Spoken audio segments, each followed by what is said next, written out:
Hello, Sarah Mack here. I'm joining you from Montreal today. I have been traveling around a lot in the past few weeks. I've gone from 30 degrees sunshine in Costa Rica to minus 20 degrees in Montreal.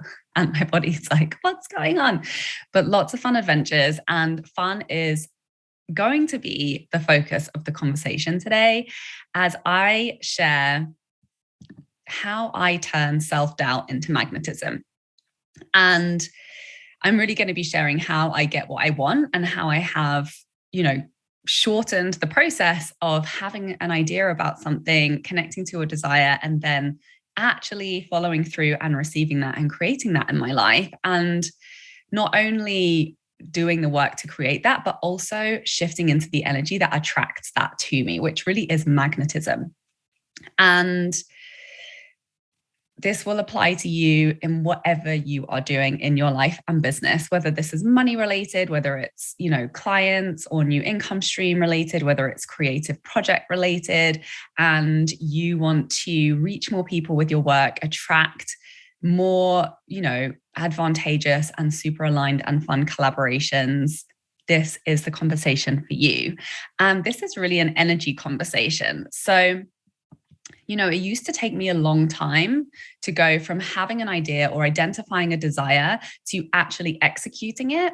And then also obviously getting to a place where I was executing with successful results in easeful, fun, and magical ways, because that's what magnetism is, right? It's not hustle, it's not push, it's not kill ourselves in the process. It's really getting to a place of flow where things are coming in and meeting us at our desire in really aligned and feel good ways. And over time, I've learned skills to collapse time around that process. And I'm going to share the key pieces of that with you today. So doubt, self-doubt is an energy suck. It's the biggest energy suck of them all, right? And magnetism is what happens when you embody an internal narrative of confidence and self-belief. And if we do not have this, probably we're not getting the results that we desire around those specific desires, right? Whether that's the sales, the money, the opportunities, the collaborations. And when it's not there and we're in a place of doubt, you're probably finding life and business kind of hard work. And like you have to push, or like the actions that you're taking aren't reaping the results that you would like them to be making. So this is really the difference, embodying this energy is the difference between taking 50 steps up a hill to get to your destination versus taking the elevator. Like that's the difference in how it feels.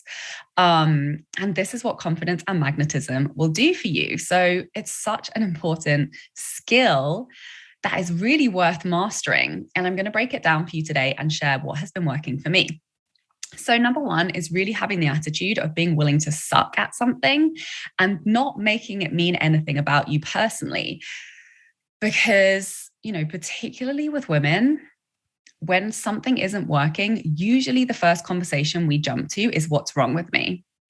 And I do this. I see all of my clients do this. I see all of my friends do this in all of the different areas, whether that is personal life, whether that is health, whether that is wealth related, business related, creativity related.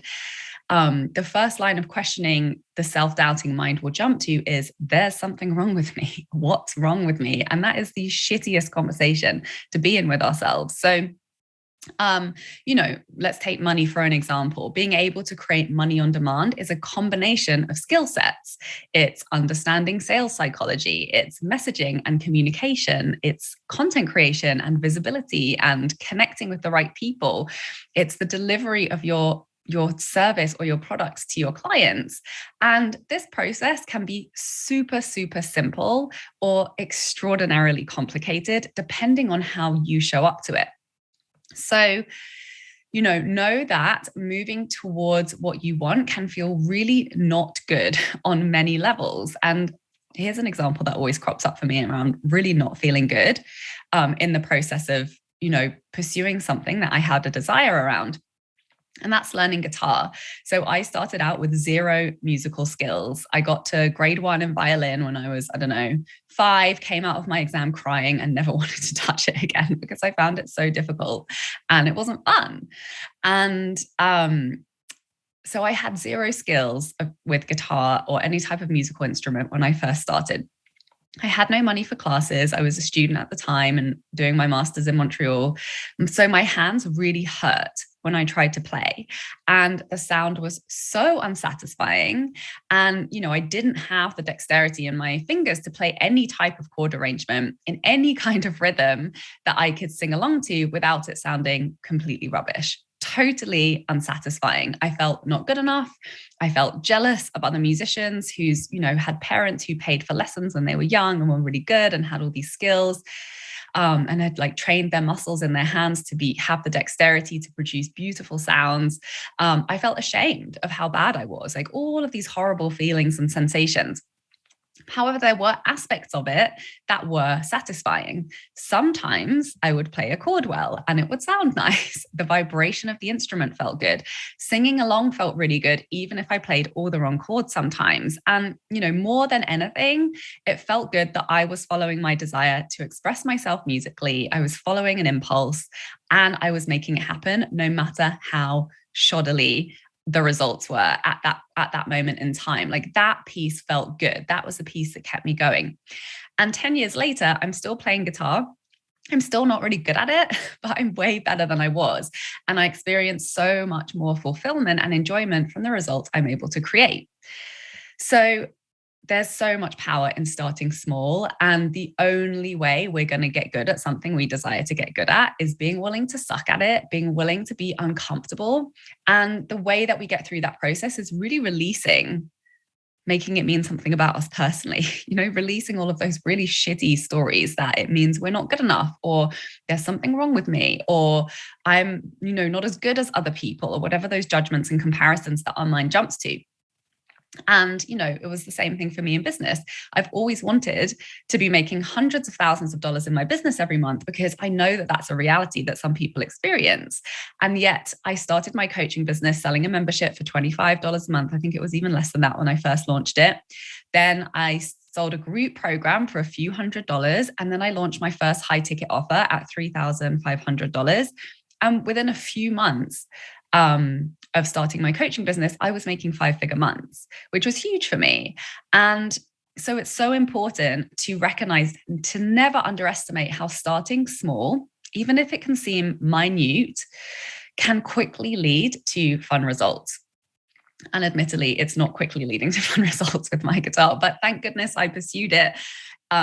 Even though 10 years have passed, right? If I'd never started small, if I'd never sucked for an extraordinarily long amount of time, then I wouldn't be at the level of satisfaction that I'm at now. So this leads me on to the next piece of this conversation, that's really helped me, which has been nurturing my creativity. So creativity really obliterates the illusion of perfectionism and control by embracing our messy, perfectly imperfect humanity. So creativity is messy, it's non-linear, and it makes no sense whatsoever to our thinking mind. So, fostering that in everything that I do collapses the learning curve and makes it way more fun. And as somebody who's kind of a type A overachiever, personality type, this has been a really important skill for me to nurture and train. So for me, the way in for me has been to set up processes that are somewhat linear to get me into more creative states of being. So for me, that's morning movement, which is a non-negotiable for me. It's journaling and meditation. If I do one or a combination or all of these things each morning, this is what activates that flow state for me. And this is what allows me to have inspiration on tap. I write and create every day that I do this, almost every day that I do this, because I've discovered how, and once you create a rhythm and commitment around a practice, then it becomes so much easier to unlock that state consistently. And, the other piece of this is really creating space and time to follow through on that inspiration by intentionally scaling back in my schedule and having space to follow through on inspiration. So my initial urge when I'm learning something new, when I feel out of control, when I'm in fear, when I'm in doubt, is to want to control the situation, is to want to push, work, do all of the things that in my linear mind make me feel logically it will help me to get there faster. But actually, that never worked for me. And it wasn't until I intentionally started creating more creative space that inspiration, which really fuels that state of magnetism, started to become the thing that would work for me. And I would get the ideas that would just work, and I would have the energy and the inspiration and the passion that comes from that space, which when we try to schedule everything down to a T, copy somebody else's strategy, read and learn everything that we, think we need to learn on the subject, and then try to replicate that and, force ourselves into action, that will shrink the magnetism, and it will burn us out. And that is the hard way, right? That's the 50 steps up the mountain versus taking the elevator. So I make sure that I have time to create content. And actually, I found that smaller chunks of time work better for me. I've often tried to schedule whole days of content creation. And what I found is when I do that, I just procrastinate a lot and I don't use that time. So actually what works better for me is just putting an hour or so here or there, sometimes 20 minutes, sometimes half an hour. And I get focused and I get it done. And what else really helps with this is having deadlines and commitments. So setting clear commitments for how and when I will show up. And another thing that really helps is inviting other people in. So collaborations for me always makes it easier to show up and follow through because it's fun. And, that external accountability goes a long way, particularly when you're in the new phases of something, and you're really battling those stories of self-doubt because you actually don't have that much evidence that, number one, you're capable or good at this, or that what it is that you're doing is even possible for you. So that's a hack that, always making it more fun, always bringing more people in for accountability and collaboration always makes it easier. So the next piece of this conversation is mindset, like doing the mindset work. Doing mindset work every day. When I started doing that, I just started hitting my goals way faster. And honestly, that is confidence, right? If you don't naturally embody a mindset of confidence, then do the work to choose to embody a mindset of confidence, because that is the energy and the state and the mindset that produces the results that you desire. So for me, this is a combination of belief work, like being objective around what beliefs I'm holding true. And combining that with energy healing and transformational practices. Like every day, every week, I'm tuning in to what I'm thinking, what I'm feeling, what my relationship is to my goal, and making sure that it's in a supportive conversation. And, this is really part of this work, is giving yourself permission to be authentically you and to stop wasting energy on editing yourself based on your projections of other people's judgments. This is essentially what mindset work is always getting down to at the core, is what am I afraid of?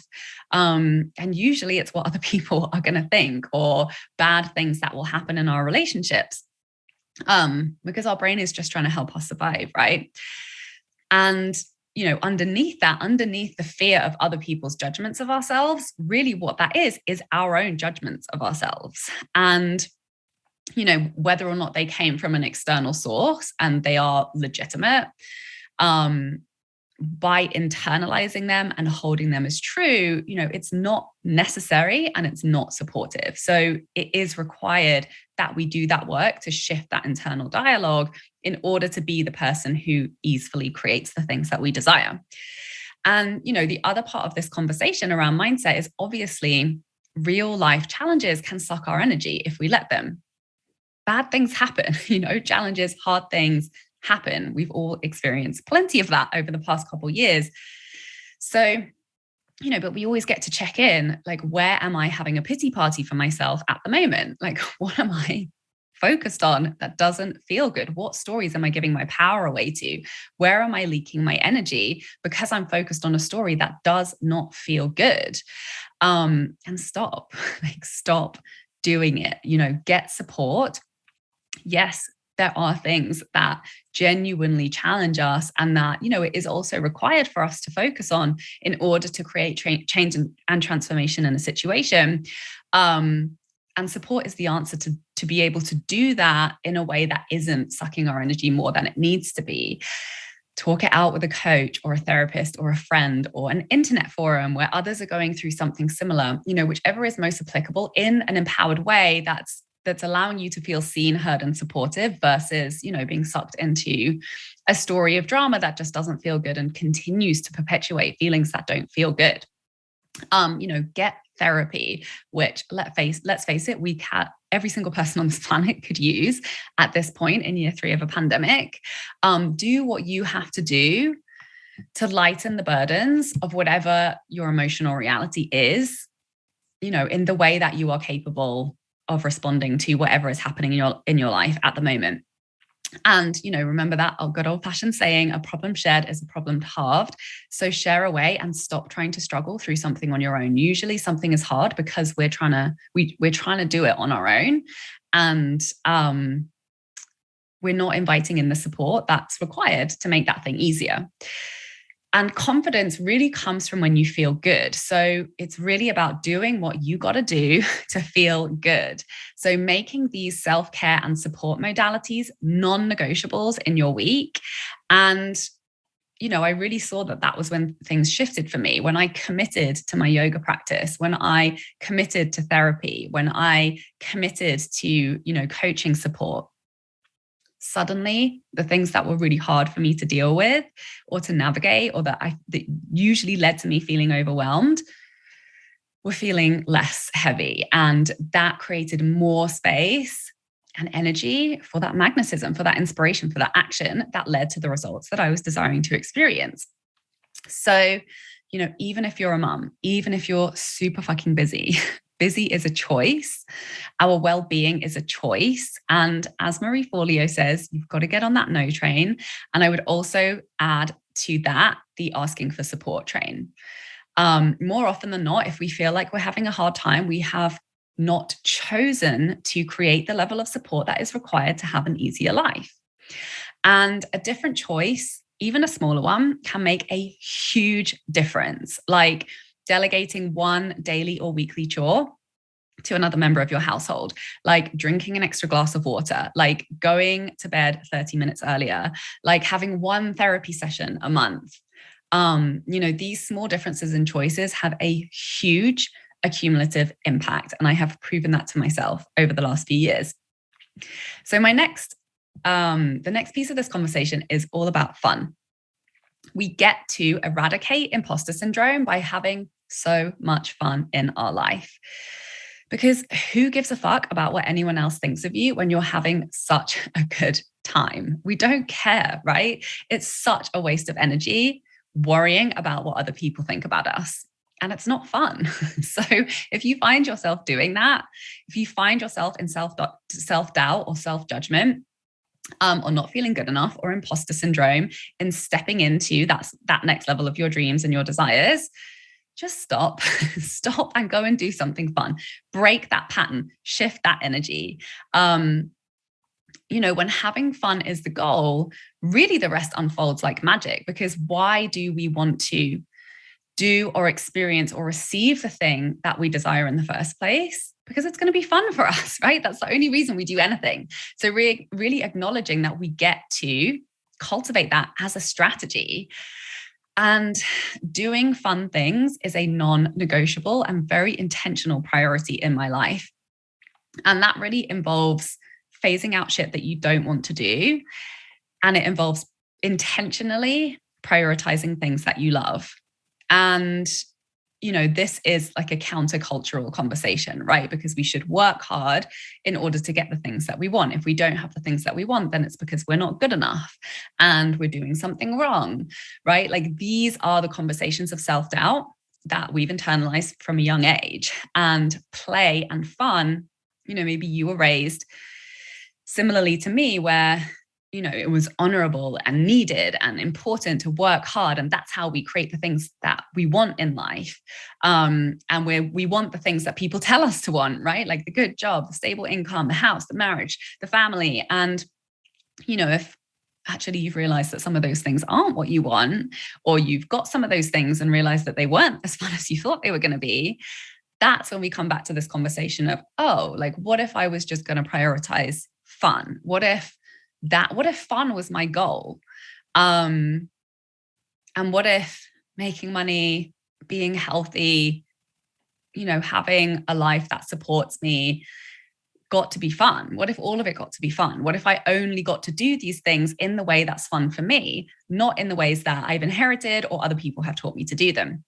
So fun is a really important strategy when you want to have a fun life, right? And, fun is accessed through also very simple things like singing a song that you love every day, having a dance party while you're doing the washing up, reading a book for 10 minutes while you're drinking your coffee, prioritizing taking action every day on the income streams that will bring you more freedom and fun.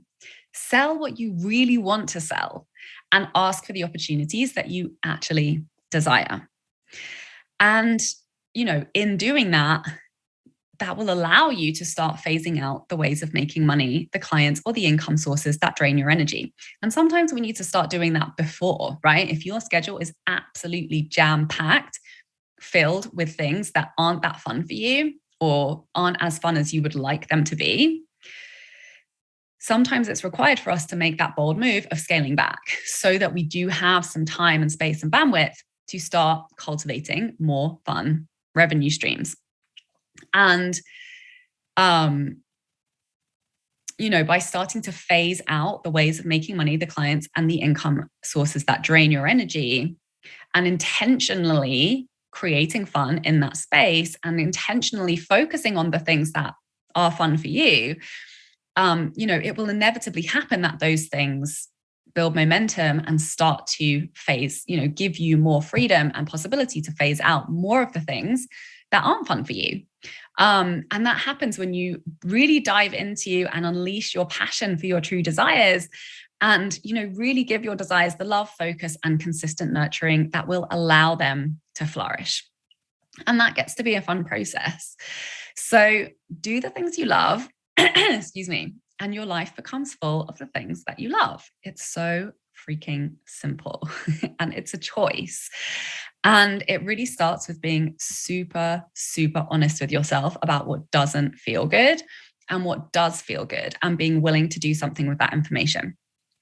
And when you become really that next level devotional about choosing fun, not only does it get easier and easier and easier to choose the fun option again and again and again, but life gets easier as the energy of fun and enjoyment really elevates you into states of constant inspiration and flow and inspired action that then continues to gain momentum and gets easier and easier and easier to maintain. And this is really how I do business. This is how I make money. And every choice that I make is around doing what feels fun to me. And the more I do this, the lower my tolerance is for things that aren't fun.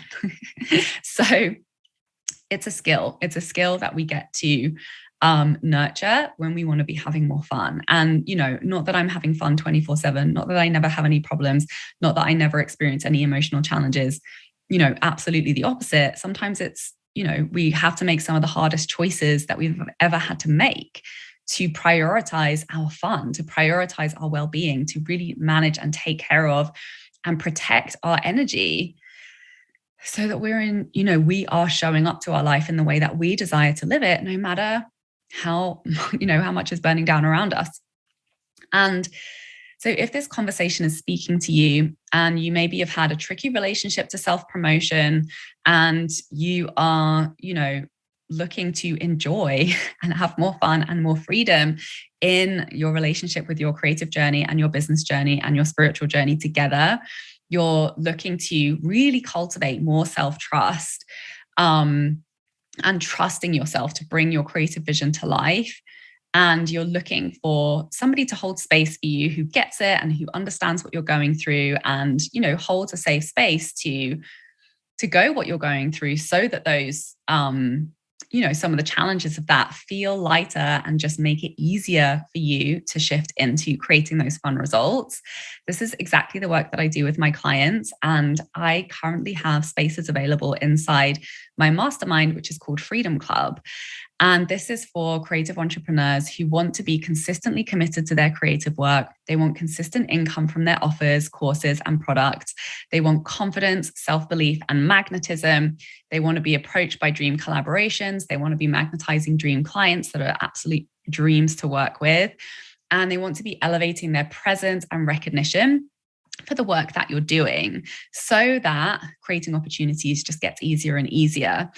And this is really the place where we're focused on cultivating that brand power, growing a big engaged audience of people that you absolutely love to connect with, and doing it in a way where you are authentically you. So no more editing based on your projections of others' judgments, obliterating the illusion of perfectionism and really giving yourself permission to be yourself in every moment and in the way that you're showing up online, to really eradicate imposter syndrome by having so much fun in your life and in the work that you're doing. So Freedom Club is the space to build your six-figure creative personal brand. We are all focused on money mindset, intuitive creative business strategy that's fun for you and giving you permission to find your way in to what that looks like and what feels fun to you.